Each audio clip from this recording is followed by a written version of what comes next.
Luke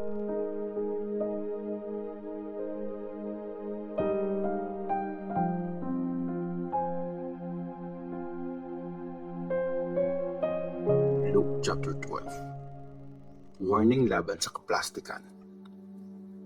Habang tinutumog si Jesus ng libu-libong tao na halos nagkakatapakan na sila, sinabi niya sa mga disciples, "Mag-ingat kayo sa yeast ng mga Pharisees." Yung kaplastikan nila. Walang nakatago na hindi malalantad at walang secret na hindi mapupunyag. So, ang sinabi niyo sa dilim ay maririnig sa liwanag, at ang pinulong niyo sa loob ng kwarto ay isisigaw sa mga kalye. Kanino dapat matakot? Mga kaibigan, sinasabi ko sa inyo, huwag kayong matakot sa pumapatay ng katawan, pero wala nang kayang gawin pagkatapos. Sasabihin ko sa inyo kung kanino kayo dapat matakot. Matakot kayo sa Diyos. After niyang pumatay, meron siyang authority na magtapon sa impyerno. Maniwala kayo, dapat kayong matakot sa Kanya. Di ba? Makakabili ng 5 maya sa halagang 2 cents lang. Pero ni isa sa kanila, hindi nakakalimutan ng Diyos. Pati nga mga buhok sa ulo nyo, alam niya kung ilan. Huwag kayong matakot. Mas mahalaga kayo kaysa sa maraming maya. Pagkilala kay Christ. Sinasabi ko sa inyo, ang kumikilala sa akin in public ay kikilalanin din ng Son of Man sa harap ng mga angels ng Diyos. Pero ang magtinay sa akin sa harap ng mga tao ay itidinay din sa harap ng mga angels ng Diyos. Papatawarin ang sino mang magsalita laban sa Son of Man, pero ang mambastos sa Holy Spirit ay hindi papatawarin. Pag dinala kayo sa synagogues para magpaliwanag sa harap ng mga pinuno at authorities, huwag kayong mag-alala kung paano nyo ipagtatanggol ang sarili nyo o kung ano ang sasabihin nyo. Ang Holy Spirit ang magtuturo sa inyo sa oras na yon kung ano ang dapat nyong sabihin. Maling pag-iipon ng kayamanan. May isang tao mula sa crowd ang nagsabi kay Jesus, "Teacher, sabihin niyo po sa kapatid ko na ibigay na sa akin ang share ko sa mana." Pero sinabi ni Jesus sa kanya, "Kaibigan, sino nagbigay sa akin ng karapatang mag-judge o maghati ng kayamanan niyong dalawa?" Sinabi niya sa lahat, "Huwag kayong sakim. Di nasusukat ang buhay sa dami ng yaman." Tapos, nagkwento si Jesus ng parable sa kanila. May isang mayaman na nakapag-harvest ng marami sa bukid niya. Naisip niya, anong gagawin ko ngayon? Wala na akong mapaglagyan ng mga hinarvest ko. Alam ko na, ipapag-iba ko ang mga bodega at magtatayo ng mas malalaki. Doon ko ilalagay ang lahat ng wheat at iba ko pang hinarvest. Tapos, sasabihin ko sa sarili ko, ang swerte mo talaga. Marami ka nang naipon para sa maraming taon. Kaya mag-relax ka, kumain, uminom at mag-enjoy. Pero sinabi ng Diyos sa kanya, "Bobo, mamamatay ka ngayong gabi. Sino ngayon ang makikinabang sa mga pinaghihirapan mo?" Ganyan ang mangyayari sa mga nagpapayaman ng sarili nila, pero mahirap naman sa harap ng Diyos. Magtiwala sa Diyos. Nagsalita si Jesus sa mga disciples niya. Sinasabi ko sa inyo, huwag kayong mag-worry tungkol sa buhay nyo, kung ano ang kakainin o anong susuotin nyo. Dahil ang buhay ay mas importante pa sa pagkain at ang katawan kaysa sa damit. Tingnan nyo ang mga uwak. Di sila nagtatanim o nag-harvest. Wala din silang storage house o bodega, pero pinapakain sila ng Diyos. Mas mahalaga kayo kaysa sa mga ibon. Sino sa inyo ang kayang mapahaba ng isa pang oras ang buhay niya pag nag-worry siya? Kung di nyo kayang gawin ang ganong kalit na bagay, bakit pa kayo mag-worry tungkol sa ibang bagay?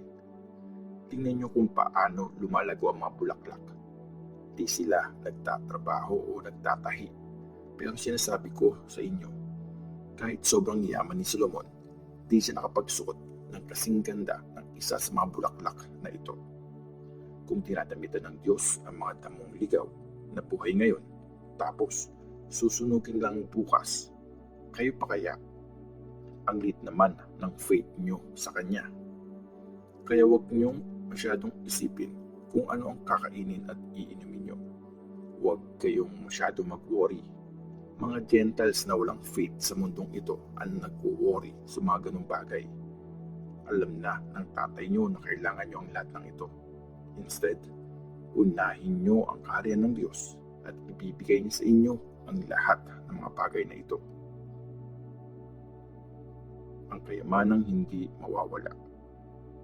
Huwag kayong matakot, maliit kong grupo, kasi natutuwa ang tatay nyo na ibigay sa inyo ang kaharian. Benta nyo ang mga properties nyo at ibigay ang kinita sa mga mahihirap. Gumawa kayo ng mga wallet na di nasisira at mag-ipon kayo sa langit ng kayamanang di nauubos. Kasi walang magnanakaw na nakakapasok doon at walang insektong naninira. Dahil kung nasaan ang kayamanan mo, nandun din ang puso mo. Mga alipin na laging handa. Maging ready kayo lagi at siguraduhin maliwanag ang mga ilaw nyo. Gayahin nyo ang mga aliping naghihintay sa pag-uwi ng amo nilang galing sa kasalan. Pag dumating siya at kumatok sa pinto, mapupuksan nila agad ito. Pinagpala ang mga aliping aabutan nakaredy pagdating ng amo nila. Tandaan nyo, magbibihis ang amo, pauupuin ang mga alipin at paghahanda sila ng pagkain at pagsisilbihan. Pinagpala ang mga aliping aaputang nakaredy pag dumating ang amo nila kahit sa hating gabi pa o madaling araw. Tandaan nyo to, kung alam ng may-ari ng bahay kung anong oras dadating ang magnanakaw, syempre, di niya hahayaang makapasok ito. Kailangan nyo ding maghanda kasi dadating ang Son of Man sa oras na di nyo ine-expect. Ang tapat at di tapat na tauhan. Nagtanong si Peter, Lord, para po ba sa amin ang parable na to o para sa lahat? Sumagot ang Panginoon, sino ang tapat at madiskateng tauhan? Siya yung gagawin in charge ng amo niya para magpalakad ng bahay. At siya ang magbibigay ng pagkain sa iba pang mga tauhan sa tamang oras. Masayang masaya ang tauhan na yun pag nadatnan siya ng amo niya na ginagawa ang tungkulin niya.